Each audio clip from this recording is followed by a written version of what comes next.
يا الله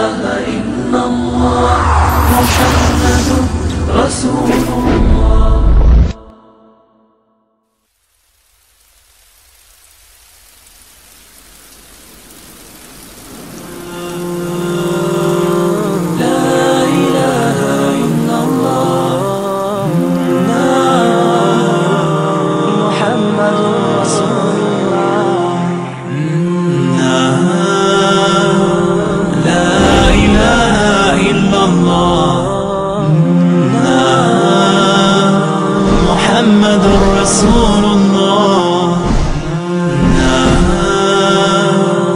لا إله إلا الله محمد رسول الله.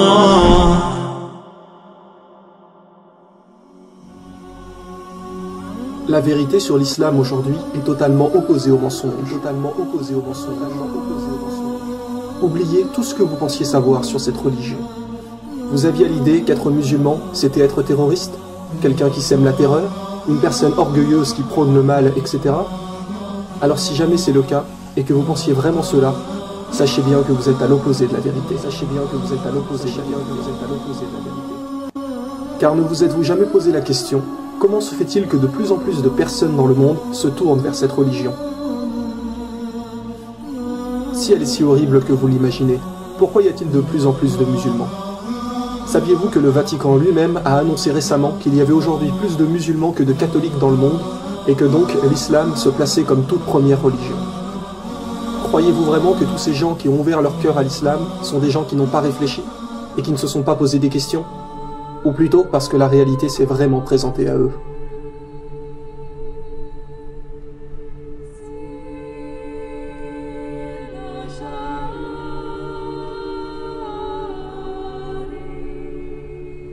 Il est aujourd'hui plus que temps de cesser les mensonges.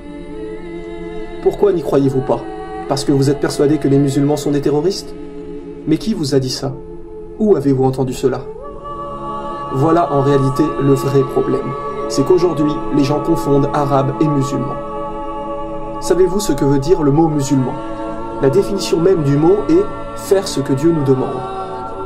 Or, Dieu nous a strictement interdit de tuer. Il nous est dit dans le Coran que quiconque tue une âme injustement, ce sera comme s'il avait tué l'humanité tout entière. Donc, quand vous entendez quelqu'un dire « un terroriste musulman a tué quelqu'un », déjà là, c'est impossible, puisque le mot musulman veut dire « obéir à Dieu ». Et Dieu nous interdit de tuer qui que ce soit. Donc si un arabe tue quelqu'un, cela veut-il forcément dire qu'il est musulman? Par exemple, un français n'est pas forcément un chrétien. Un chinois n'est pas forcément un bouddhiste. Ne confondez pas arabe et musulman. Tous les arabes qui sèment le mal sur terre seront punis comme les autres. N'oubliez pas la parole du prophète. Un arabe n'est pas supérieur à un non-arabe, et un non-arabe n'est pas supérieur à un arabe. N'importe qui peut être musulman. Et ces personnes-là ne font pas le mal. Un musulman est quelqu'un qui a l'obligation d'aider son prochain, de nourrir le pauvre, de ne jamais faire de mal, de ne pas se mettre en colère, de pardonner toujours les autres, de remercier Dieu de ce qu'il nous donne. Ouvrez vous-même le Coran. Où voyez-vous qu'il nous est demandé de tuer? Où voyez-vous qu'il nous est dit de faire du mal? Beaucoup de gens pensent aussi que les femmes sont soumises à leur mari, alors que ceci est absolument faux. Avant que le prophète Mohammed arrive, les hommes se payaient des femmes, les utilisaient, ils les croyaient inférieures, et lorsque le prophète est arrivé, il a aboli tout ça, en expliquant bien clairement que la femme est l'égale de l'homme, ni inférieure, ni supérieure. Où voyez-vous dans le Coran que celle-ci doit être soumise?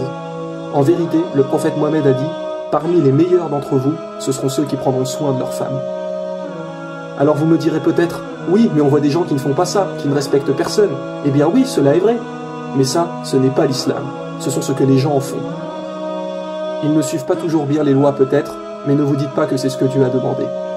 Aujourd'hui, les ignorants jugent une religion en se basant exprès sur les arabes qui font n'importe quoi pour vous faire penser que c'est cela l'islam. Vous ne vous rendez pas compte que vous vous faites manipuler. Êtes-vous déjà allé dans une mosquée, voir vraiment qui sont les vrais musulmans? Allez faire le test. vous serez vite surpris de voir que toutes vos suspicions sont totalement fausses. Car vous trouverez chez les croyants une vraie fraternité, des gens qui ont le sourire. Car c'est là le message de l'islam. Car c'est là le message de l'islam. Le message de l'islam. Le message de l'islam. Dieu nous a dit, rien qu'un sourire est déjà là une aumône. Si aujourd'hui autant de gens se tournent vers l'islam, c'est qu'ils se sont rendus compte que entre ce qui est raconté et la réalité, c'est tout à fait d'un extrême à l'autre. Utilisez votre logique. Vous savez pertinemment que Dieu nous demande forcément de ne faire que le bien. Beaucoup de gens aujourd'hui ne respectent plus personne, que ce soit leurs amis ou même leurs parents. Alors qu'il nous est dit, chapitre 17, verset 23, « Garde-toi de marquer la moindre répulsion à l'égard de tes parents ou de leur manquer de respect. Parle-leur toujours affectueusement. » Alors quoi? C'est ça l'islam? Être poli, respecter tout le monde, être généreux? Alors dites-moi, mais où est le mal? Qu'est-ce qui vous gêne en fin de compte? Ce sont toutes ces personnes arabes qui sèment le bazar et qui se disent être musulmans? Mais cela est absolument faux. On ne peut pas vraiment les qualifier de musulmans. Le prophète Mohammed a dit, vous ne serez pas vraiment musulman du moment que vous n'espérez pas pour votre frère ou votre sœur ce que vous espérez pour vous-même. Et là on ne parle pas des frères ou sœurs de sang, mais de tout le monde. Vous ne serez pas vraiment musulman du moment que vous n'espérez pas pour autrui ce que vous espérez pour vous-même. Vous pensez qu'être musulman va tout changer, que votre vie ne sera plus la même? Mais en réalité, qu'est-ce que cela va-t-il changer? Vous croyez que vous n'allez plus avoir de liberté? Bien au contraire. Vous pouvez toujours vous marier, partir en voyage, acheter une maison, avoir des enfants, vous amuser avec vos amis. Mais en plus de cela, vous allez vous efforcer d'être le meilleur pour les autres, d'inciter les gens à faire le bien, parce qu'à chaque instant, peu importe où vous êtes, vous savez que Dieu vous regarde. Il sait ce que vous cachez ainsi que ce que vous divulguez.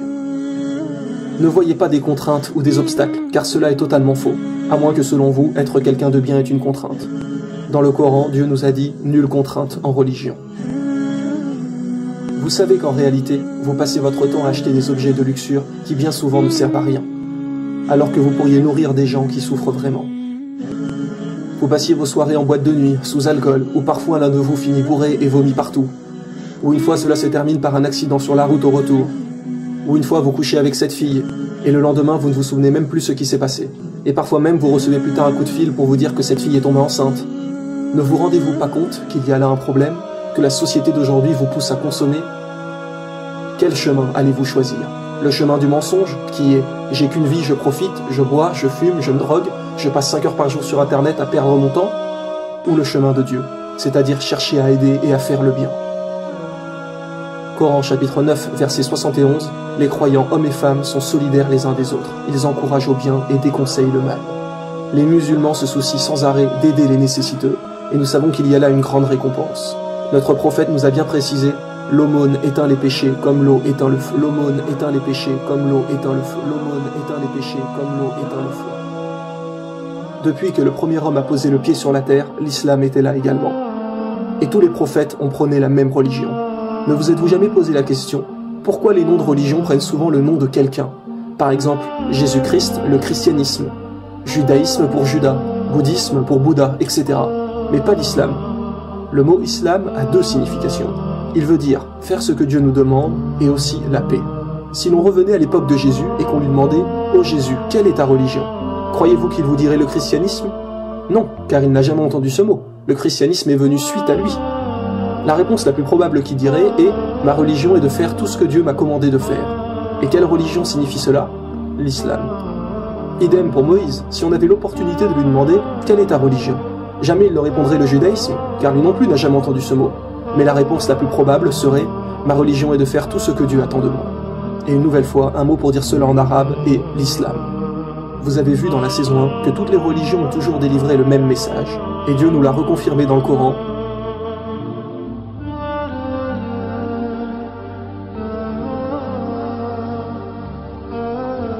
Mais malheureusement, il y a eu des innovations dans beaucoup de choses. Et c'est pour cela que tous les prophètes ont annoncé la venue du dernier messager, qui rétablira bien sur la terre la vérité sur la religion de Dieu.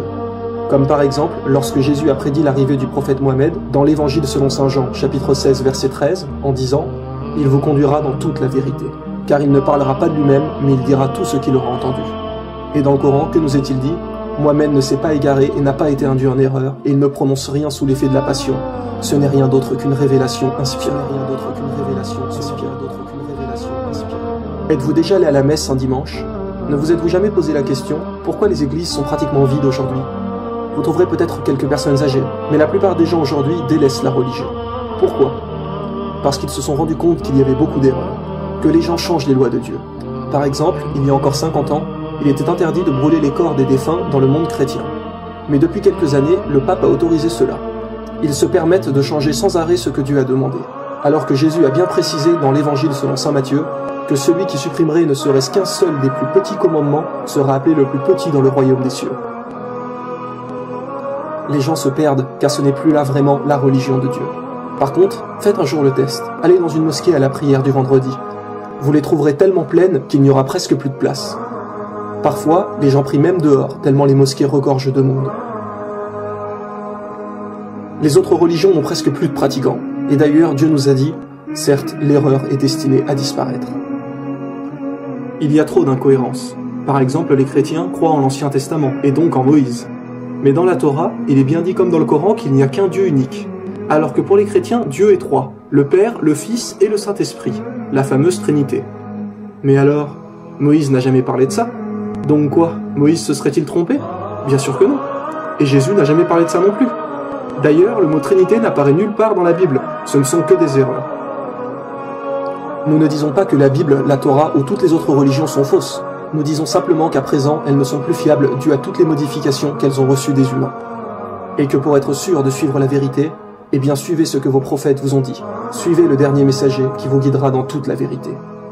Car aujourd'hui, seul le Coran reste indemne depuis le jour de sa révélation. Qu'est-ce que l'islam? La religion de Dieu, la vraie religion, la religion de paix. Ne restez pas dans le mensonge. Renseignez-vous par vous-même si vous avez des doutes. Demandez à Dieu de vous guider, et les doutes vont être levés. Et les doutes vont être levés. Et les doutes vont être levés.